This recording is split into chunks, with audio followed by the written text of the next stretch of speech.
উন্নত চিকিৎসার জন্য ডিসেম্বরের দ্বিতীয় সপ্তাহে যুক্তরাজ্যের উদ্দেশ্যে রওনা হবেন সাবেক প্রধানমন্ত্রী বিএনপি চেয়ারপারসন খালেদা জিয়া।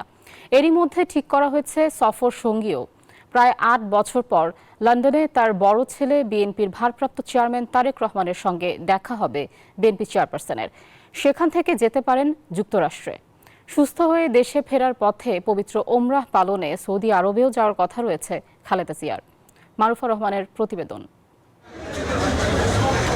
দীর্ঘ অনিশ্চয়তা শেষে লিভার প্রতিস্থাপনের উদ্দেশ্যে সাবেক প্রধানমন্ত্রী ও বিএনপি চেয়ারপারসন খালেদা জিয়ার বিদেশ যাত্রার শুরু হচ্ছে ডিসেম্বরেই। চিকিৎসক, নার্স সহ আত্মীয় স্বজন যারা যাবেন তাদের ভিসা প্রক্রিয়াও এরই মধ্যে শেষ হয়েছে। আমরা অবশ্যই সহায়তা করেছি, ভিসার ব্যাপারে আমরা হেল্প করেছি। আমরা চাই যে উনি যেতে পারো ওনার চিকিৎসা হোক। এই যাত্রায় প্রায় ৮ বছর পর লন্ডনে বড় ছেলে তারেক রহমানের সঙ্গে দেখা হবে বিএনপি চেয়ারপারসনের। সেখান থেকেই তার যাওয়ার কথা রয়েছে যুক্তরাষ্ট্রের জন হপকিন্স হাসপাতালে।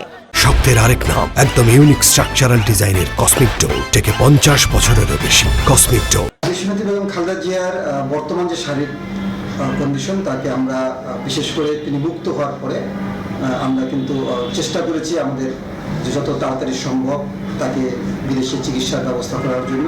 তার ভিসার যে জটিলতাটা ছিল, সেই জটিলতা একটা দেশের, সেটা গতকালকেই আমাদের পররাষ্ট্র মন্ত্রণালয় থেকে তিনি ডিক্লেয়ার করেছেন এবং চেষ্টা করা হচ্ছে অন্য কোথাও আরও ব্যবস্থা করার জন্য। সেটা যদি হয়ে থাকে তাহলে, যদি বোর্ড পারমিশন করে, তাহলে অবশ্যই তিনি যাবেন। একটি বিশেষায়িত এয়ার অ্যাম্বুলেন্স ভাড়া করা হয়েছে বলে জানা গেছে দায়িত্বরতদের কাছ থেকে। খালেদা জিয়ার ব্যক্তিগত চিকিৎসক অধ্যাপক ডক্টর AZM জাহিদ হোসেন সহ অন্তত 16 জনের মতো সফরসঙ্গী হবেন বিদেশ যাত্রায়।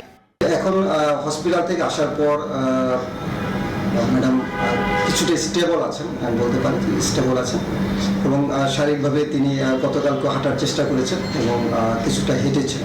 সুস্থ হয়ে দেশে ফেরার পথে পবিত্র ওমরাহ পালনে সৌদি আরবে যাত্রা বিরতির পরিকল্পনাও রয়েছে বিএনপি চেয়ারপারসনের। মারুফা রহমান, নিউজ 24, ঢাকা।